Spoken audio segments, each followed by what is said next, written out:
Hello, everyone, and welcome to the Humans Behind the Handles podcast.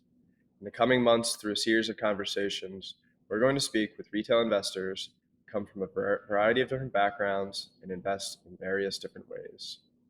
The goal of these conversations is to get to know the humans behind the handles, to show you that it doesn't matter who you are or where you're from. If you put in the time and effort, like our guests, you too can become a knowledgeable and successful investor. The format of this podcast will be such that we'll have a list of topics that we'll look to cover, but at the same time, we'll never let our agenda get in the way of a good, free-flowing conversation. We hope to give these investors a stage and a platform to show the world just who they are, how they got here, and what their process is. And now, without further ado, let's get started. All right, how's it going, Brad? It's good to talk to you today. On this beautiful Tuesday here in DC. It's 30 degrees in the end of March, so I'm really excited about that. I know you're up in Michigan, right? Yeah. In Michigan, I don't know if I saw this correctly. I should have probably scratched my eyes, but it said 60 degrees tomorrow. So I mean that would be incredible. But I'm actually moving to Fort Lauderdale in September, so that'll be good for a That's little bit more warm. Yeah. that's great. That's great. What prompted the move? Work is all remote and finishing school, and my friend needed a roommate, and I like the beach and the sun, and just thought, why not? Nice, man. So you're a finance. You're getting a graduate degree in finance at University of Michigan, right? Yep, yeah. Two more classes, so I'll be done in August. Very excited to be done with school forever, and then to start a series exam and studying for that. So I guess done with school forever, uh, Nice. but yeah, finishing The that up series and exams for like to work in. Do you have a job lined up, or what? You said series exam. no, I honestly think the newsletter is where I'm going to continue to Yeah. focus. For those of you listening who don't know, I read a newsletter, weekly newsletter, and really have been focused on growing that. And so far, so good. So really, just I mean, the series exam is a product of me being a 24-year-old with a master's degree and not a lot of work experience, and just making people a little bit more comfortable in my credentials and Sure. qualifications and all those things. It's funny. I used to work with a guy at my old shop, and he had an MBA and a CFA. And I asked him, why did you get both? Most people only get one. And similar to your credentials point, he's like, you know what happened? He was trying to be a portfolio manager. He was 30 at the time. He wanted to be a portfolio manager, and he said, when somebody comes into our office, I wanted them to see my resume and say, okay, check box MBA, check box CFA. Not that it actually, not to degrade, I have Yeah, my yeah. CFA, so not to degrade anybody that has it or MBAs or anything like that, but it is kind of ends up being like a little bit, it makes people feel a little bit more comfortable with you, even if that shouldn't necessarily be the case. They should be listening to you, hearing your ideas, reading your content, whatever it may be. But that's the world we live in, so why fight it? So that makes a lot of sense. So one question I wanted to ask you real quick, and I think everyone likes your name, Stock Market Nerd. How did you come up with that? I'm honestly pretty shocked that you were able to get that Twitter handle. Um, like, did you just Yeah, like you try it? You're you and like, me this is a good both. idea, and I'm being like, surprised at it. I mean, when I created the handle, I obviously I had 0 followers or 1 follower or whatever, and yeah, I had started writing for Motley Fool, and a lot of the writers there were talking about how Twitter was a really good channel to grow viewership and to get paid more for our articles, and sure. as a result, and I mean, I've always kind of been a nerd and embraced being a nerd, and not really in terms of traditional school. I'm not really like a history buff or anything like that, but just liking to learn different things and things that I find interesting, which the stock market is very much so one of those things. So it just kind of clicked, and haven't changed it since. And No, I it's guess great. thank you to everybody else who hadn't used it. That's great. Yeah, so just kind of going back a little bit, you run this Substack now that's been very successful, and you have some great content. I love reading it. I'm subscribed, and everyone that's listening should check it out. Subscribe, Stock Market Nerd on Substack, and his Twitter account as well. So just kind of going back, like if you could just talk a little bit about kind of where you grew up, how you grew up. Was investing, was money management of money ever a conversation in your household growing up, or was this something that you kind of discovered on your own, kind of in college or post college, or we can kind of get into that as well as kind of like when you discovered it. Yeah, I mean, I wanted to be a professional baseball player until I was like 15 years old, like everybody else. And Okay. unfortunately, I wasn't nearly good enough at baseball to do that, but maybe in a different life I'll be a professional baseball player. But so my dad actually was a portfolio manager himself for a few years. He didn't end up liking being involved in the space at all and kind of pivoted to food service and manufacturing. But he still continued to invest and continue to kind of to learn. And when I was growing up, yeah, he did. I mean, we would invest together a little bit, and he bought me a share of McDonald's and Disney and Bank of America and those companies, but I kind of was not interested at all. In my first, like we were kind of alluding to before we started recording, my first really kind of like risk money to make money or lose money kind of endeavor, which is probably not the ideal the ideal path for pretty much everybody was gambling on sports, Mm-hmm. and doing so in undergrad. And that kind of morphed into, well, there are no sports on during the day from 9 to 4, so what else am I supposed to do? So I'll just buy some call options and see what happens there. And trial and error was definitely emphasis on the error with that approach. But really, uh, I learned two things. One, or I learned a few things. One, that I do not have the mental or emotional strengths of like, or the personality that really caters to short termism and trading options and even gambling on sports. Number two, uh,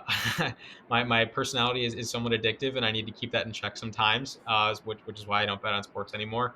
And then number three, I needed to kind of morph that into something that was more sustainable and more, not to use the word responsible, but for lack of a better term, I'll use the word responsible, because I really did enjoy being involved in markets and I really did enjoy learning more about them. And I wanted to continue learning about them in a more responsible and long term way. And that kind of coincided with finishing undergrad.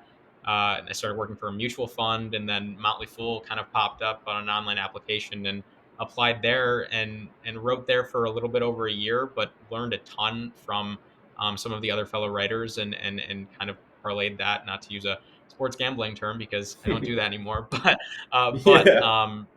into into kind of a Twitter presence and a newsletter that really focuses on, yes, speculative, disruptive, high growth companies that I find very compelling and fascinating to cover, but doing so in a very structured, disciplined way, which I don't invest over 6% of my net worth into one gap profitable company and 4% for cash burners, where I'm not using any margin or options or warrants or looking at futures or anything like that, or hedging and just using kind of an elevated cash position as that hedging mechanism, which is at kind of like 11% right now, in case anyone was wondering. But yeah, Yeah.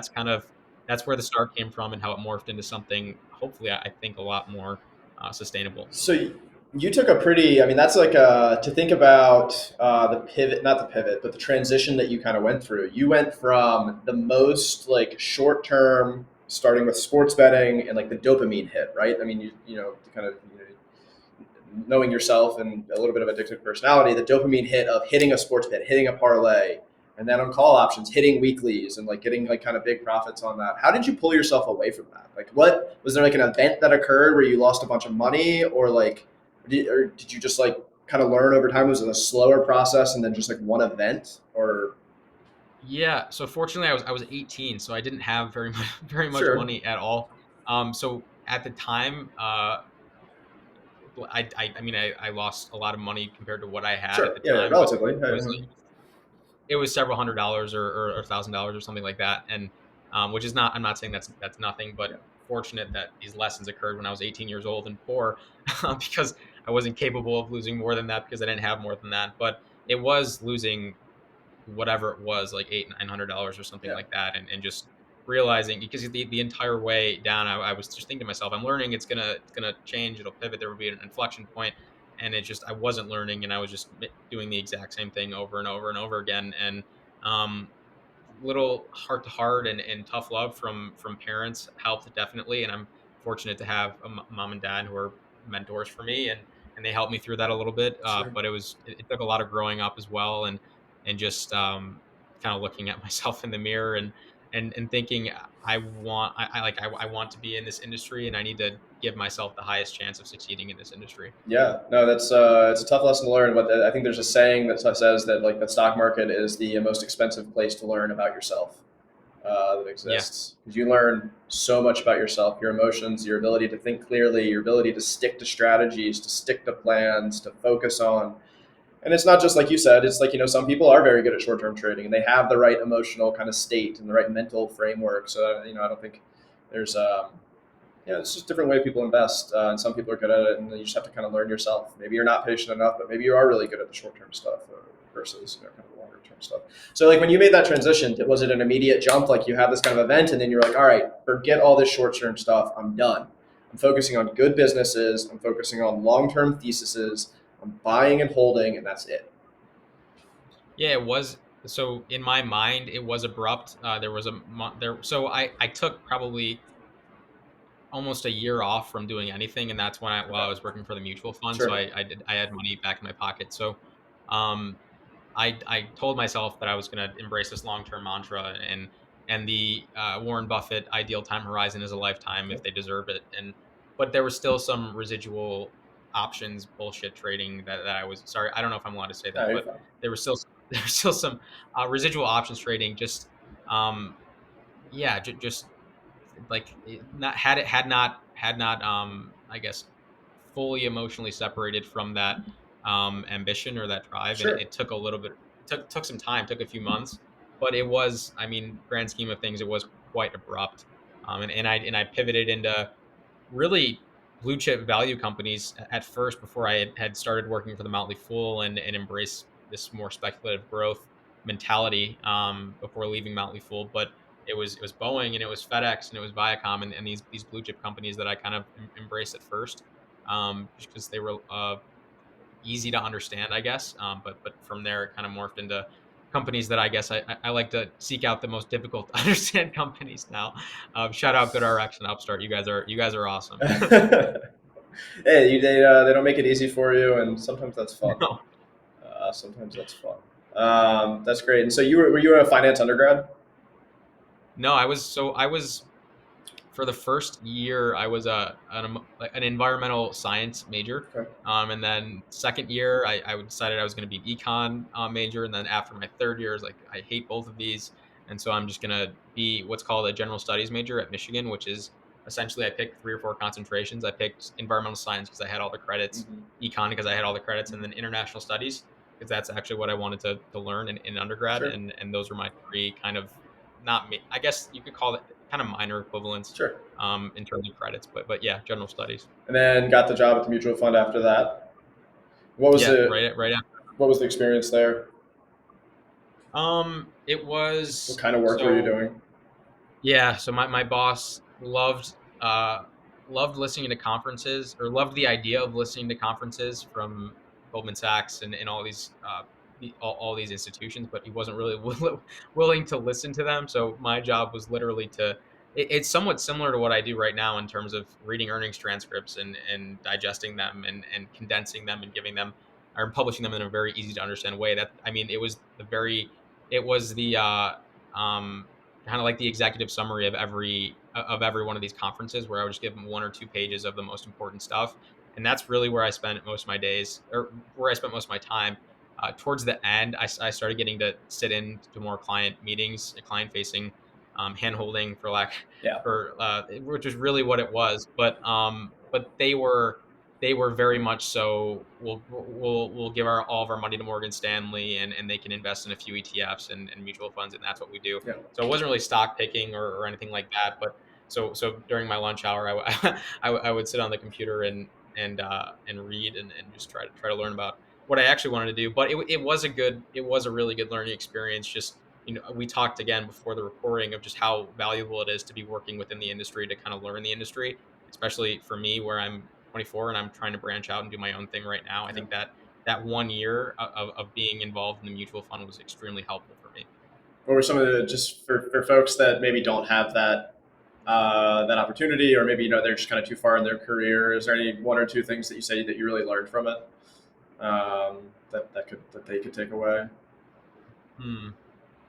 Some people maybe Um, getting into this at 35, 40 years old, and they're in their career path. They're like, look, man, I'm not going back, and I'm not getting a job in finance. It's too late.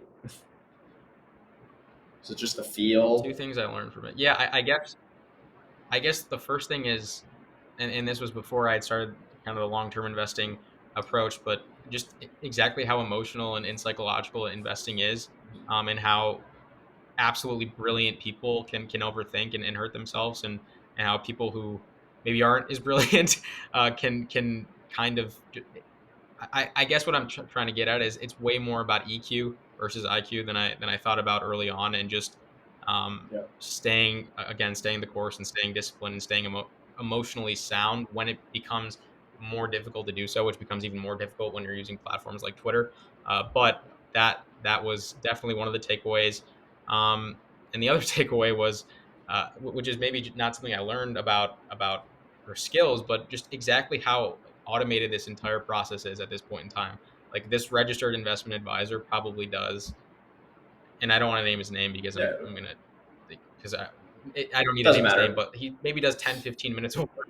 He does 15 minutes of work every day, just clicking buttons and reading an email from his client and then clicking buttons, and the computer program does everything. So that was a little weird to me, I guess, how just which in hindsight it makes sense. Everything's being automated, everything's being digitized, so why not investing too? Yeah. But just how robotic this entire process is, for kind of the passive investing approach in institutions. I think both of your points there bring up something interesting, and that is that it kind of demystified it for you. It pulled back the curtain, and it was like it's not as complicated as you think it is. It's not. You don't need to be a genius to do this. It's not like you said, EQ versus IQ, emotional intelligence versus intelligent, whatever else we would call it, traditional intelligence. That it is. It's so funny. I went on when I was in college. I went on I went to James Madison University in Virginia. We went on a New York trip where we went up to New York, and we had some alumni that would show us around like their trading floor and like all this other stuff. We went to like Goldman and JP Morgan and Citi and all this stuff. And we met a bunch of the traders, and we heard some of their stories. And these are guys that are like 45, 50 years old, women that are 45, some 35, whatever it may be. And a lot of them didn't have the backgrounds that we thought that they would. They were like, oh yeah, I dropped out of high school, got a job on like the NYMEX trading floor when I was like 22. Like my dad's uncle got me the job. Like I didn't know what the heck I was doing. And yeah, now here I'm a managing director at Citi. And it's like, what? And it's just because they weren't the traditional scholar, right? They weren't the traditional academic. But it doesn't mean that they couldn't be very good at this. And they were. And they learned it. And it's like, school, it does seem that the market often finds people that aren't the best. It's not the best. It's just that the traditional academic system does not um, serve their needs. And they are able to find something in finance where they can do the work on their own schedule, on their own time. They're not being told what to do. They're learning by experience and not in the classroom. You're actually doing stuff and you're actually acting. And that is a very different approach than the traditional academic system. And it does seem to kind of find those kinds of people, which is always kind of cool. It also has the academics, right? There's always obviously like Renaissance and people like that. The genius PhD physicists that are have been beating the market since the late '80s. Those do exist, but it doesn't necessarily. So yeah, it sounds like it kind of demystified it for you. So then you leave this advisor. And had you already started with the Motley Fool, or did you jump to do that, or and then what did you kind of learn through that? I don't know. I mean, I read the Motley Fool sometimes. I don't know a ton about it, but if you could also give just people a little description of what that is too, just so they have some context. Sure. So started working so I was a contractor for Motley Fool, so I did that kind of in my free time while working for the mutual fund, and then left the mutual fund and started writing full time for Motley Fool, for I think I was full time for maybe like 8 or 9 months, and then several more months before that, I was kind of doing both of them. Mhm. But in terms of Motley Fool, if you don't know what it is, like Seeking Alpha, Benzinga, those are probably two really good comps that are also sort of widely known. But it's essentially just an ecosystem of writers who publish content about individual companies. There's free services and paid services. I was on the free team, so I wrote articles without a paywall. And then just in terms of, I guess, in terms of what I learned from Motley Fool, and I learned a lot. But I guess how much fixation I had on price to earnings and that one metric in determining the value of a company, and if it was a good decision to buy or not a good decision to buy. Right. And it was so this also. Uh, I mean, the master's in finance degree has helped us a lot as well. But those two kind of things combined really pushed me to embrace things like margin expansion and return on invested capital, and maybe just these not super headline numbers that we see on the earnings press release, like we earned 38 cents a share, and okay, so the price like going one step beyond that, and being able to look at, okay, for SoFi, for example, somebody after the fourth quarter earnings call was like, oh my god, they burned through 1.4 billion in cash during I saw that 2021, post. and it I was saw that it was post. a change in, yeah, and it's like, yeah, but read the items in the cash flow statement. It's a change in capital structure and adding loans to their balance sheet. It's not a matter of profitability. So it's just it's Motley Fool and the master's in finance degree just giving me the confidence to be able to read those financial statements and to be able to see these somewhat scary messages and to be able to go, wait a second, I'm going to go figure out what this actually means, and I'll be back in 5 minutes. That has just been a great source of comfort and confidence for me. So I guess to anyone listening to this, mastering the financial statements is not it is not hard. I am not a genius. Mastering the cash flow statement, the income statement, shareholder equity, balance sheet, all four of those is just so important, and not even just knowing what net income means, but understanding that gross margin isn't apples to apples between some companies, that you can take this line item and move it below as an operating expense, and just really honing in on trying to make these metrics as apples to apples as they possibly can be, and also trying to contextualize them and understand what they mean. So when there's an abrupt change, or when another example, like PayPal is going to have no earnings growth this year. Well, that's because they had credit reserve releases of $1 billion in 2021, and we are lapping that. So that's why there's no growth, and there's going to be growth next year. So um, going a step deeper and understanding what the headlines actually mean, and what headlines are more so clickbait, and what headlines are actually real and concerning. That's really the confidence I gained from those two from the finance degree and also Motley Fool. But Mhm. also, I mean, to give you a shout out, uh, we've talked about Upstart at length in several different calls, and understanding the securitization market, and how that works and the plumbing of it has given me so much more confidence in owning that name. So really, it's just a matter of building the knowledge toolkit and learning as much as I possibly can about the field, because that's how I can see a 30% dip in a company, or in Upstart's case, a 75% dip, and go, yeah, I'm going to Still want to own continue it. adding because everything's fine here, and I know everything's fine here. I mean, so Motley Fool, finance degree, you talking to people like GoodRx is another example. I had to talk to so many people to understand just exactly how stupidly crazy the pharmaceutical industry is. But yeah, that's really the main growth Anybody that I specific had that with helped you Motley out Fool, with and how that. a good RX that you want to shout out? Oh, Richard Chu helped me out a lot with GoodRx. He had put together a deep dive a few months before, and so he helped me answer a few questions. And then also the head of IR, Whitney Dotaro. So she was great too, and very responsive and I very think that's a helpful. So great thank you, Whitney. I think that's a great point that you just bring up. Is that investors often think, I used to think this, is that IR will never respond to me. I'm just a retail investor; they'll never respond to me. That's not true. They will respond to you if you have questions Right. about a company. You can email the company. You would think, oh, this is a 50, 20, $30 billion company. They'll never answer me. Who am I? I'm going to buy 5 shares. Why would they? No, they will answer you. You can email them. It's okay. They this is their full Yeah, time it is their job. job. 100%. So I think that's something I used to think. I remember in college, I would never dare email a company. It was scary. It was like, the IR at, upstart.com. I was like, no, I can't email that. That's terrible. It's like, no, it's okay. Yeah. So it's Yeah. I that's mean, like worst that's a case great point. scenario, you don't get a response. Yeah, right. And then you're like, okay, moving on, like next. No, that's great, and it's understanding things. I think that the financial statements, I do get it. They are scary the first time you open one up. You open up a 10K, it's 300 pages. What the heck is this 300-page freaking document? But there are a lot of people on YouTube. There are a lot of people out there that like can help you. Investopedia has a ton of articles. They do a good job of boiling it down in very simple terms. And they give examples and things like that.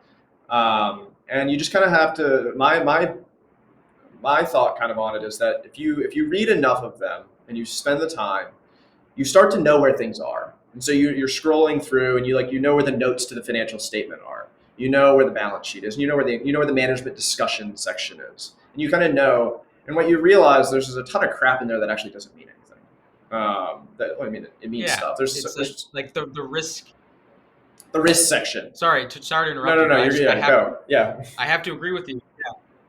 Like, our Class A common stock could fluctuate if things go poorly. I don't need to read the page Exactly. that is dedicated. Yeah, exactly.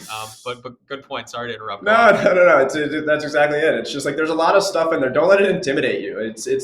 There's lawyers. Lawyers got involved. Lawyers got involved. The SEC got involved, and they make them put all this stuff in there that's not necessary. You have to you look at a handful of them, and I think another. You were very curious, and you want to learn hard things, and you want to learn these complicated things, and I think you're different than a lot of people in that respect. But at the same time, I think if somebody's getting into this business and getting into investing, not even the business, but just for themselves, focus on companies that you maybe know personally. Maybe maybe it's Uber. I was going to say Uber, but is a very complicated company just in the way that they structure everything. But maybe it's a retail company. Maybe it's in the chat that Brad and I are in. People talk about Revolve. Look at Revolve. Look at kind of look at some of the retail names. Look at some of the maybe software names if you're a software developer. So, like Datadog, Zscaler. It's like you already kind of understand the business. You kind of already understand just from whether you're using Datadog, if you're a software developer, if you're, you really like the Revolve product and you follow all the news on it just because you really like their clothing and things like that. Start with those companies because then when you're reading it, I want to ask if you agree and if you have anything to add. If you're reading it, you already kind of know it. Like you're like, okay, like I know Datadog. So when they're talking about like in the management section when they're saying stuff, it's like I understand this a little bit. Don't hurt yourself and don't make it more difficult than it has to be by starting with Upstart. You can look at Upstart if you want to, but I'm just telling you it's really complicated, as me and Brad both know. But starting there, it's just you're going to give yourself a headache, and you're quickly going to probably lose interest because you're just kind of like, I don't understand what the heck is going on here. Never mind. Moving on.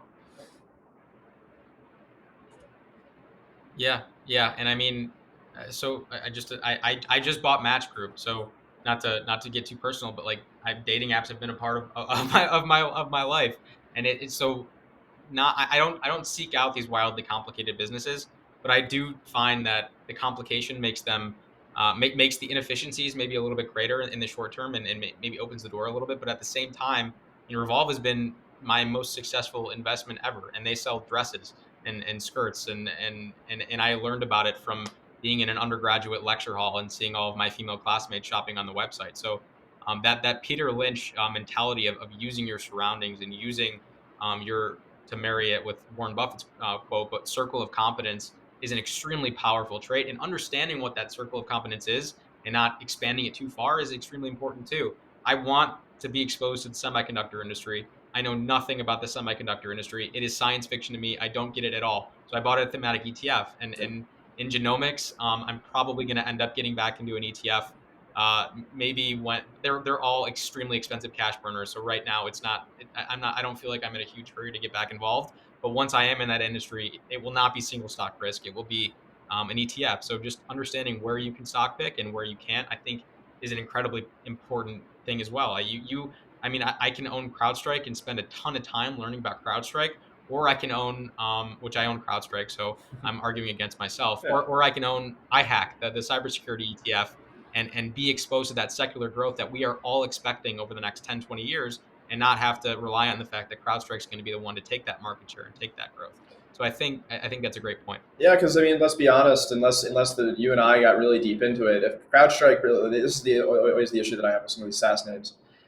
And this is someone like Muji Hypergrowth, who is a very knowledgeable software developer that has had history in it. That he knows when he sees a product release from Datadog, from Zscaler, from CrowdStrike, he knows what it means, and he's like, "Ooh, that's really important." That is like a gap in their product mix that has forced people to not use their product. That's important. I see product release like, come on, man, I don't know. It's like endpoint security. I mean, I know generally what that means, but I don't know what the gaps versus their competitors, public, private.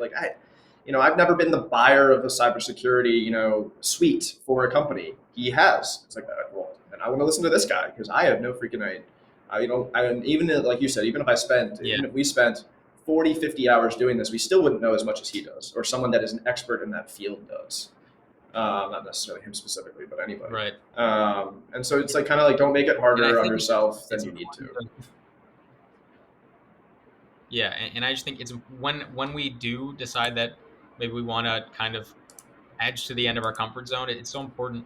I mean, another thing that gave me confidence with Upstart is just exactly how much third party data is published on this company, and how much information I have access to outside of the CEO and the CFO, who have every incentive in the world to tell me everything's going well. So with a CrowdStrike leaning heavily on Forrester and Gartner and these cybersecurity industry reports to see what these experts like Muji, who have no incentive to say CrowdStrike's better than Sentinel One, what are they saying about this company versus the others? So I do, I mean, yeah, Muji's a great resource on Twitter. If anyone hasn't followed him yet, you should. I think it's like HHH Hypergrowth or something Yeah, like I don't that. know how But many H's there the, are, the but handle's yeah, weird, but the account's fantastic. yeah.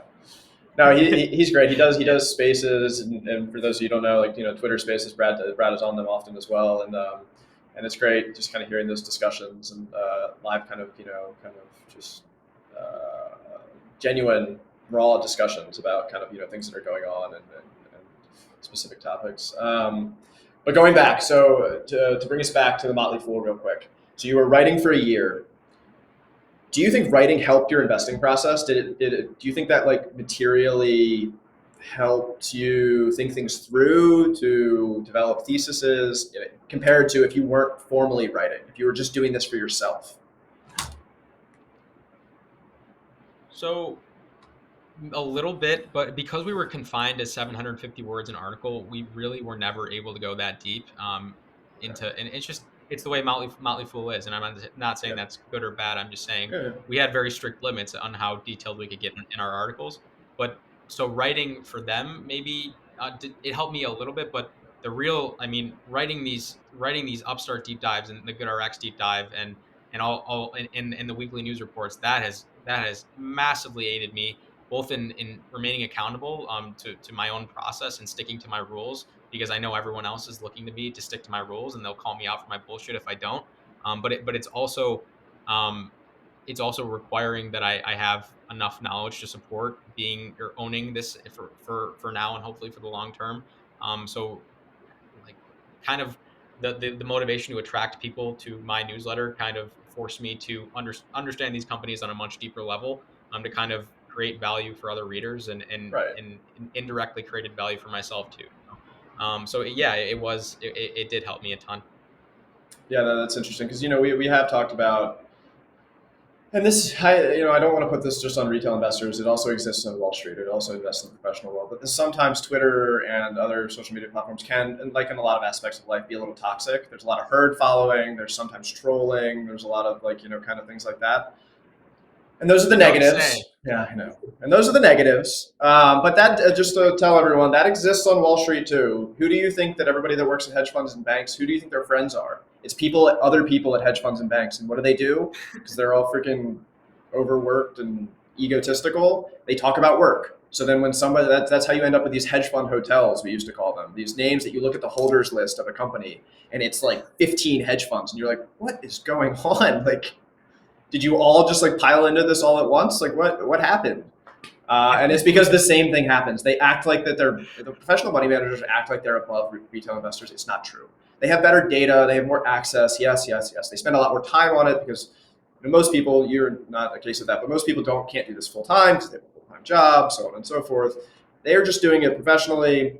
They're just doing it with more resources and more access. It doesn't necessarily mean that they're geniuses and that they're like, anything like that. They just have all this unfair advantage effectively.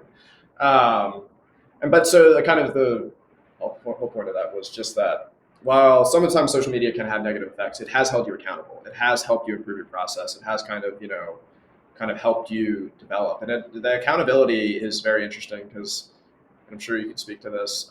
It's very easy to convince yourself of things. You had a thesis, you didn't write it down, and then something starts changing with the business, and you start justifying it to yourself. And you're like, oh, no, no, no, that's okay. No, no, no, that's not bad thing. That's not a bad thing. But when you have it written down, when you've told everyone about it, it's a little bit harder to do that. Because you can go back and look at it. Other people can call you out on it.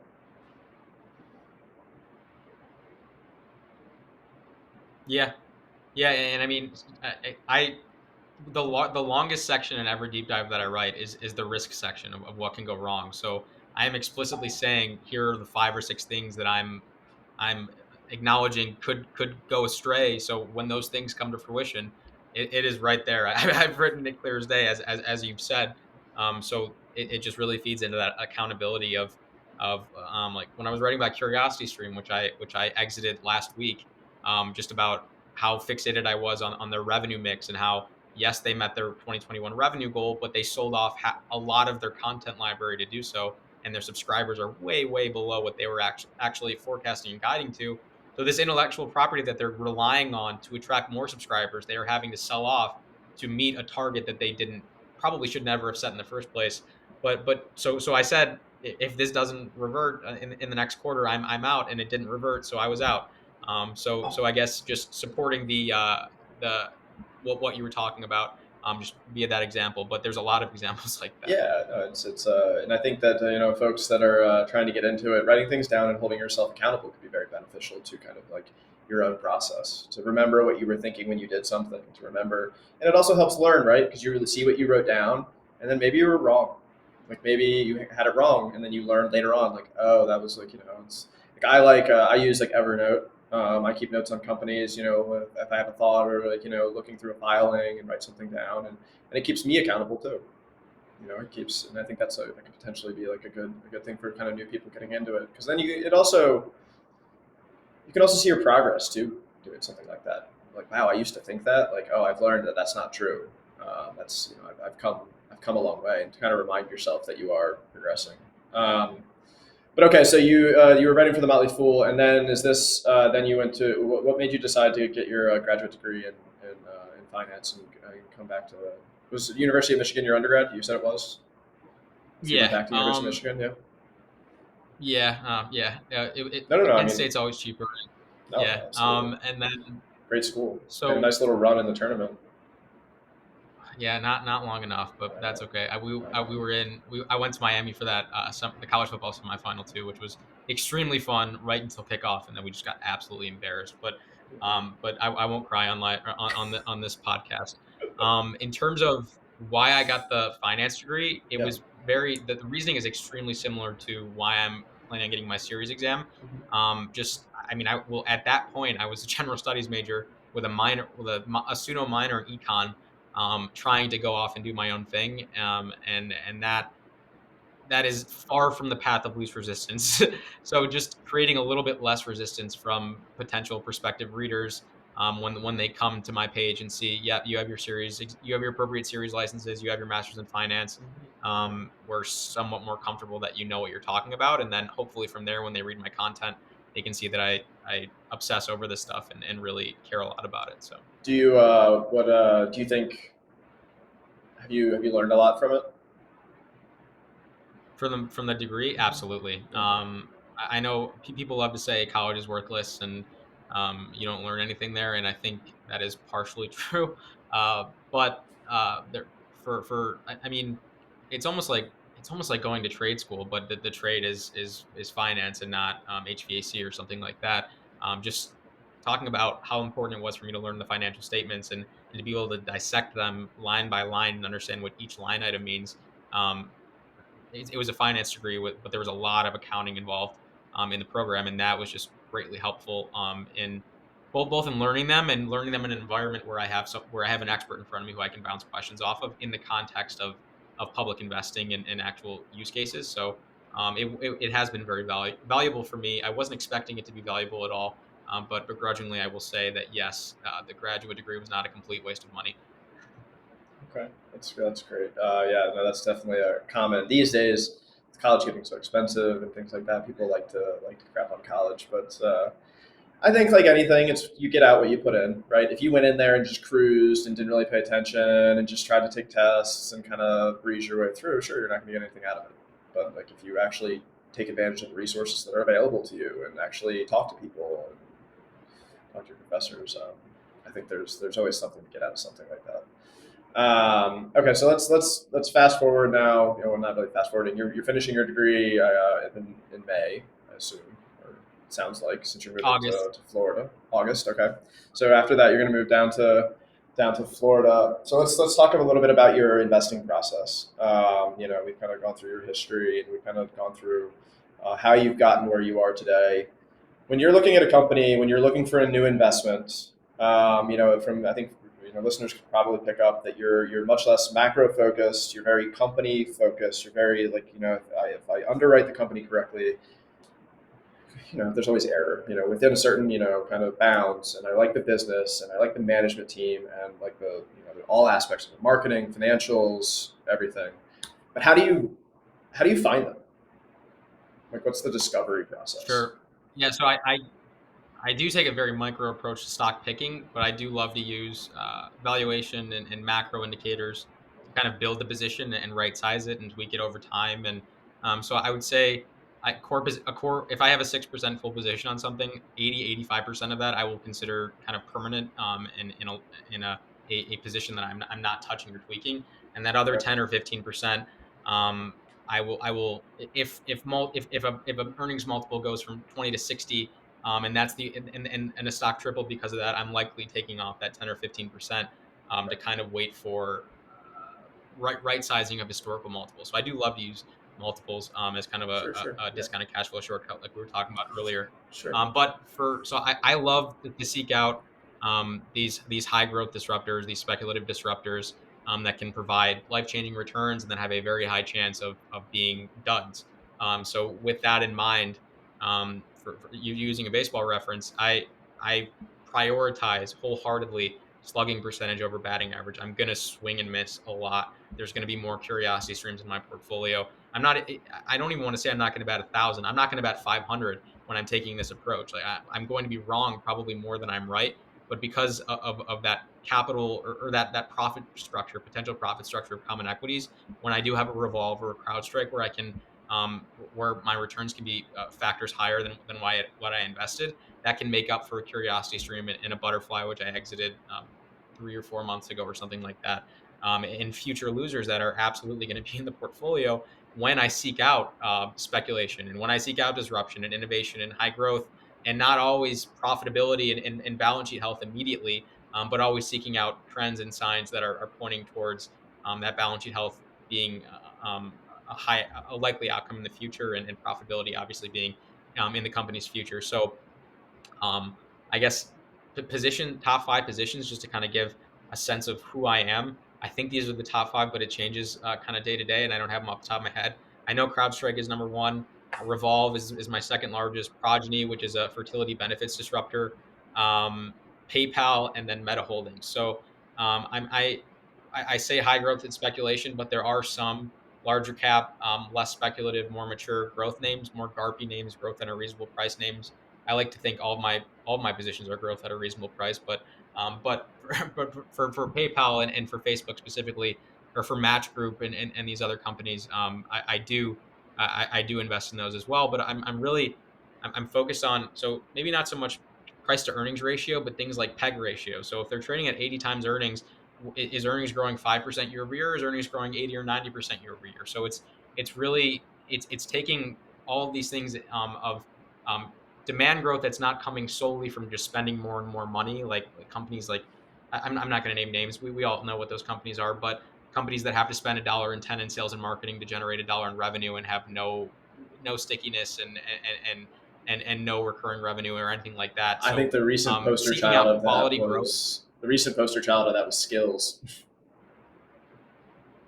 Yeah, you said it, not me, so I'm not in trouble. I'll, but I'll say it. but I saw that company's income statement and I was like, what the heck is going on? yeah, but it's seeking out quality growth. It's seeking out progeny that's growing, yes, at 40% year over year, and I really love that lofty top line revenue growth. But what I also really love is that it's trading at 40 or 50 times earnings and 25 times EBITDA, and its incremental EBITDA margin is 1,000 basis points ahead of its overall book. So there's clearly margin expansion coming in the future. So what can I decipher from that? Well, profit growth is going to be ahead of revenue growth, which is always fun when profit grows faster. So it's seeking out, yes, these high growth companies that everyone really falls in love with, but it's seeking out high growth companies that actually have rational unit economics, that have management teams with no red flags and a complete absence of red flags of fraud or any wrongdoing or anything like that, and balance sheet health. Because especially, so I'll get the most speculative cash burn company that I have in my portfolio is Lemonade, and the only reason I have that company in my portfolio when it's burning through a couple hundred million in EBITDA a year and not close to profitability is because it has $1.4 billion in cash on its balance sheet, and because it is burning through EBITDA by choice, because it is wholeheartedly going after market share as a 5-year-old company as fast as it possibly can. So there's no kind of science. I just threw a lot of information at the listeners. So there's no science of what kind of company I'm seeking out, but there's a lot of context that I'm looking at, in terms of quantitative and qualitative, to kind of build a thesis and to search for a company. But the typical companies I own all grow faster than 15% on the top line year over year. Yeah. Most of them are profitable. Most of them are pretty young, went public within the last 10 years. Yeah. So just using it as an example, because I've read some of your stuff on progeny. Is it, that's how you say it? I've looked at it a few times. I've read some of your stuff on it. How did you Yep. find that company? I find it really interesting. Me and my wife actually went through fertility treatment. We now have a daughter. And how did you? And I Congratulations. found, it kind of hit me a little bit. I was like, yeah, how did you find that? Yeah, I honestly think I found it just through Twitter and through people Okay, talking about it yeah, on Twitter. I think piqued your regardless interest. of how toxic and noisy Twitter can get sometimes, it is a great source of inspiration. It is not a great source of ideas to go run with, but it is a great source of ideas to contemplate. So somebody citing Progeny and talking about like market share leads and all the amazing customers they had, and market share leader in this industry that's growing at a 10% CAGR for the foreseeable future. And I was like, holy shit, I need to look more into this. And I didn't just buy the company. I read the Yeah, S1, and yeah, I read the all the filings, and I listened to conferences. But it's so with Revolve, it was the undergraduate hall, with Penn National Gaming and Barstool Sports. It was just a deep affection for that brand, and being a loyal follower of them, and understanding the power of that brand. And for other companies, it is seeking out inspiration through Twitter, through friendships, through all these kinds of things, and then vetting that inspiration with really, really intricate and detailed research to make sure that I still like what I'm seeing. that's great. So the process that you described, slugging percentage over batting average, right? So you're going for doubles, you're going for home runs, you're going for those kinds of things. For those that don't know, slugging percentage, he's going for big hits. Um, that means cutting your losses has to be a very important part of that process, I imagine. And when recognizing when something starts changing that you need to get out. So maybe you could talk a little bit about that, and then maybe give an example. Maybe it's curiosity stream. Maybe there's a more right kind of example that's in your head that you can kind of give, because that's a very difficult thing. Because what you have to do is that you have to admit that you were wrong, that something, or maybe not that you were wrong, something maybe have changed, right? Maybe there was an unforeseeable event that could have occurred that you didn't. Okay, so it's not necessarily that you were wrong, but you still have to admit that a thesis that you had is no longer playing out, or you were incorrect. And I think that's a very difficult thing to do. It's very difficult for all of us to admit when we're Sure. wrong. Yeah. So maybe I think the best way to talk through this is just to give two examples. And the first one, let's go with Olo. So Olo IPO. It's a software company in the restaurant industry. Olo IPO'd at about 30 or 40 times sales and like 300 or 400 times EBITDA. I'm purely micro focused when picking companies, so I still started a position, but I started with a microscopic size of what I wanted overall, just because of how, for lack of a better term, ridiculous I saw that valuation as. So Olo got cut from like $40 a share to, I think it bottomed at $11 a share. And I didn't touch it until it broke. I think like 25 is when I started adding, and was adding all the way down from 25 to 11. Just because looking at the company's results, the logo wins were accelerating. The guidance that they had set forth was being comfortably surpassed each and every single quarter. They were being penalized for not being profitable, but at the same time, they're operating at essentially break even intentionally, because they're just investing every single dollar of profit back into the business to take more growth and market share. So that's deeply compelling to me. A company that can kind of turn on the profit lever whenever they really want to and whenever they need to. So to me, that is still a healthy company with an extremely broken stock, and the stock was broken because it was way too expensive in the first place, and all of these macroeconomic factors that I'm sure you're all reading about it in the news.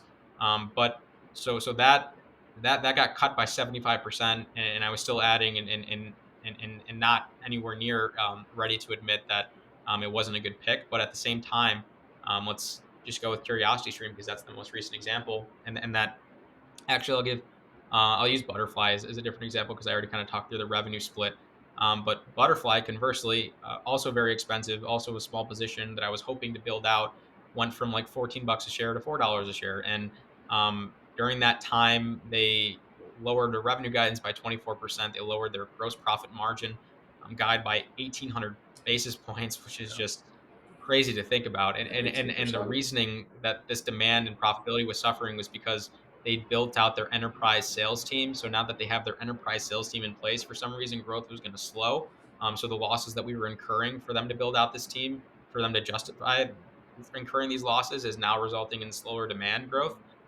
So to me, again, broken stock, and deservedly so. But the company was also broken. The company was not doing the things that I saw as making revenue and cash flow compounding a high likelihood event. And because of that, I paused adding after one bad quarter, and it went from $14 to $7. Didn't touch it, and then I sold after seven, or around $7 a share, just after another really bad quarter, and that was why. So it's really separating um, company from stock performance, because when you're investing in these really unproven firms, they are highly sensitive to interest rate changes and Sure. balance sheet runoff, and war in Russia, and all of these things that don't really impact the fundamental prospects, but will absolutely impact the stock price in the short term. So it's just kind of attempting to separate those two those two ideas into two separate buckets, and to embrace leaning into companies as long as their fundamental performance is strong, and using kind of a dislocation in fundamental performance and technical performance to lean in more. Always, and I could always be wrong. I mean, tech prices sometimes fall for a reason, and if I don't see that reason, obviously I could always be wrong, and that just goes back into that idea of slugging percentages so much more important than batting average to me. But that's kind of how I increase the likelihood, or increases the chances, or that I'm gonna hopefully bat 300 or 400 instead of Mhm. 250. And yeah, it does suck to admit you're wrong, but I think just being extremely open about the fact that I'm being wrong is just an invariable part of the process. It's, Being wrong, it's not a bad word. It's just it is inevitable, and just to kind of lean into that, and structure a portfolio respecting that reality, I think is so important. I think I think a lot of people agree. If you're right more than 50% of the time, you might run the world. If you're that good, it's pretty damn good. Just like if a baseball player is hitting over 400, Yeah. like you're gonna be the greatest player of all time. Like it's case closed. Like there's no argument about it. It's a very difficult game, and it's something that you just have to recognize, as you're pointing out. It's just a part of the game. It's you come into investing. It's just you're gonna be wrong a lot. You're gonna be humbled, and you're gonna have to learn to take your lumps, cut losses early, recognize when you're wrong, like you said. So yeah, we've talked a lot about kind of the micro. and things like that, kind of company level. But in your framework, you did mention that, you kind of vary kind of positions 15% kind of based on macro and things like that. How do you view, what is the lens that you view the macro landscape from? Are you looking at kind of cycles? Are you looking at like these macro events like COVID, Russia, Ukraine, things like that? Or what's your framework when you think about macro? Sure. So at risk of sounding very insensitive, because the Russia-Ukraine conflict is absolutely terrible, and I hope Sure. there's as little violence as humanly possible. But at the same exact time, um, I mean, the vast majority of my companies, if they have any revenue contribution coming from there, it's well under 1%. I don't really have any exposure to wheat supply chains or fertilizer supply chains or anything like that. So when I saw companies a few weeks ago, absolutely being shellacked because of this event, I was aggressively leaning in. So it's really cycle. It is me paying attention to cycles, and I think Yep. Yeah. I think it's kind of greedy when fearful, using that mantra within macro as well. When we're going to get 7 rate hikes, and when they're going to be 50 basis point rate hikes, and now balance sheet runoff is coming in May, and we've all been dreading this macroeconomic tightening, but at the same time, companies have gone from 80 times earnings to 15 times earnings. And I mean, how much multiple compression is really appropriate in an environment where the terminal rate, as of right now, even if we even get there, is going to be, I think 2.8% is what they were talking about when we finish hiking rates and when we get back into that dovish cycle. So it's identifying these companies that I think can endure macroeconomic and exogenous factors, and I think can overcome these things, like a Revolve, which has admirably overcome supply chain issues, while other companies have just cited that as the sole reason for their poor performance these last few quarters. So it's finding companies that I think have the management to kind of circumvent it and survive these as best they can. And then at the tail end of that, be in a position when things are getting looser, and when things are getting more favorable for growth stocks again, because they will at some point in the future. That's when that 10 to 15% that I had been using to kind of lean in when things were bad. That's when hopefully it starts to work, and then at some point I peel that 10 to 15% back off, when things like 40 times sales become a normal part of people's speech, and no one really bats an eye when companies are fetching those multiples. So greedy when others are fearful, as cliche and as general of a saying as that is something that I deeply, deeply identify with and try to use in my everyday process. Yeah, I mean, for those that didn't see, I mean, what Warren Buffett was out last week or 2 weeks ago, back in the market making deals. Bought that insurance company. What was it, Allegheny? Um, I mean, Yeah, yeah, everyone's freaking out about Russia, Ukraine. Everybody's worried about COVID coming back in China. What is the old man in Kansas doing? He's buying. hey, Nebraska, not Kansas. Nebraska. Come on now. Sorry, God, everyone's gonna kill me for that. Kansas, Nebraska. Sorry, Midwest. I'm It's from the same thing. It's I'm the from the same East thing. Coast. It Yeah. is the same thing to me. It's a flyover state, for better or for worse. Exactly. A lot of corn. Kansas. God, I can't believe I said that. Omaha. I knew that. I know that. Yeah, no, it's definitely a tough environment right now. It's very hard to filter through noise. Do you have any worries about COVID coming back in China? Hearing about Shenzhen shutting You mean like down this? factories, kind of things like that. Any worries there? Because that could flow Yeah, through I to mean, companies. I mean, like you said, Revolve has fought its way through it, but you know, yeah. I mean, and Revolve is definitely probably the only e-commerce company that does better in a non-pandemic environment than pandemic environment, just because of what it sells and how it markets. But so I haven't been paying that close of attention to the outbreak in China. Do you know if all these outbreaks are coinciding with like a higher mortality rate, or is the mortality rate well, the continuing to go problem up? that they're having right now is that their vaccination rates are really low. For one, they don't have the Western vaccines; they have their own vaccine. They have the Chinese manufactured vaccines, and I'm pretty sure they're not mRNA. Somebody can correct me if I'm wrong there, but I'm pretty sure they're not mRNA vaccines. And I believe it's like in Hong Kong, the vaccination rate is around 40%. I think what's happened is that there is a fault because every time there's a spike in cases, they shut down everything, COVID zero policy. That there's a false sense of security that you don't need to get the vaccine. Well, I get the vaccine. Whenever somebody gets COVID, everything just shuts down, and then we're all safe. So why should I get it? I think there's created Yeah. a little bit of a false sense of security, which is we always, I think it's funny, if you follow geopolitics and economics, you do, but listeners, everybody kind of always assumes that China's playing 3D chess, that they're always a couple steps ahead of us, with Xi Jinping and the Communist Party, and they can think 15 years forward, where Western governments have to think in terms of election cycles, and then they do things like this, and it just kind of makes you turn your head on the side and like, what? Did you not think about that? Did you not consider that? I mean, I'm Yeah. surprised, honestly, they don't have mandates. Um, just given their general societal structure, that would kind of make sense, but they don't. And so, yeah, I think there has been an increase in mortality. It's because vaccination rates are very low, that they don't have the Western vaccines.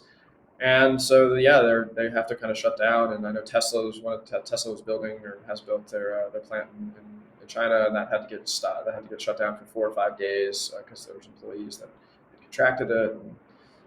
So there is a few issues going on there, but I personally don't. I'm not too concerned about it. At least, again, speaking to, like you've kind of said, speaking of what matters most is corporate earnings at the end of the day.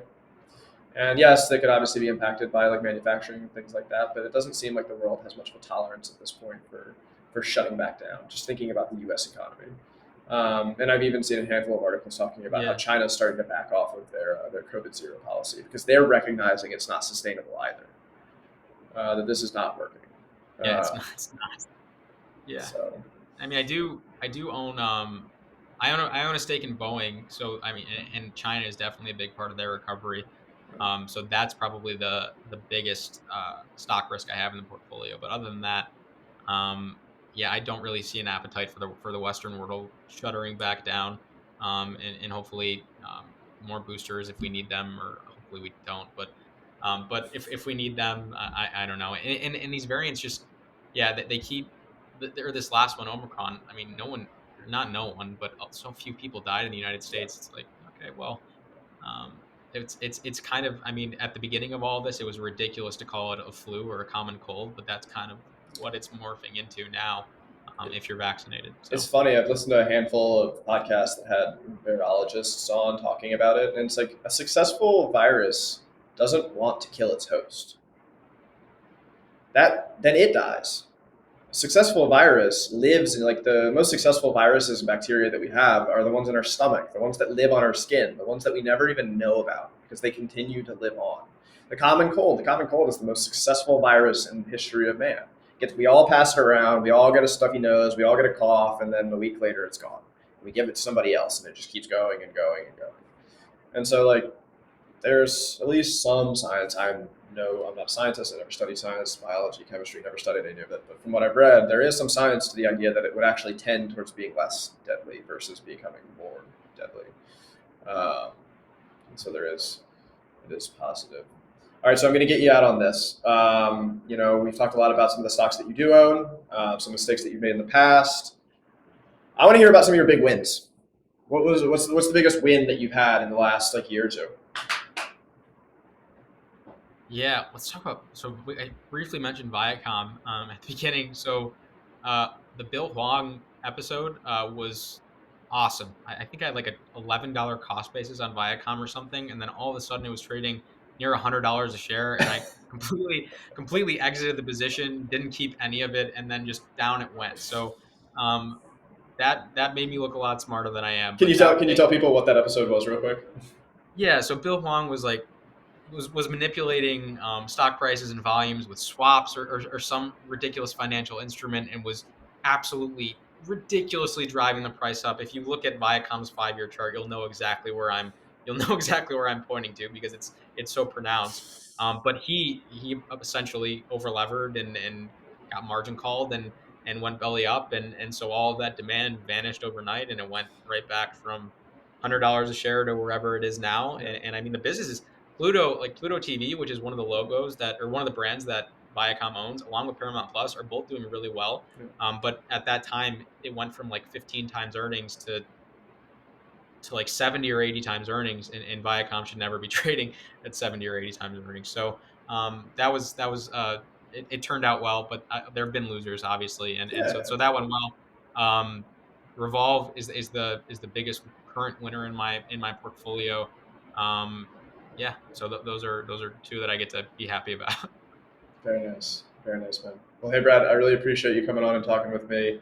For anybody that doesn't follow him, Stock Market Nerd on Twitter, stockmarketnerd.com will lead you to the Substack, correct? Yes, sir. Um, And actually, Beehive now. I oh, switched. Beehive. I I'm switched. sorry. I'm sorry. Yeah, yeah. No, I No, was no just worries. on. I was No worries Substack at is all. almost like synonymous with newsletters. Good job on their part.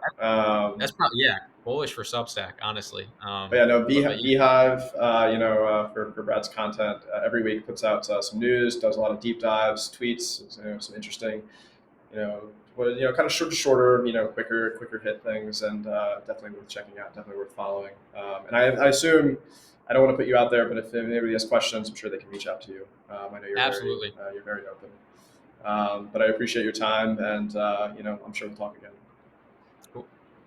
Thanks for having me.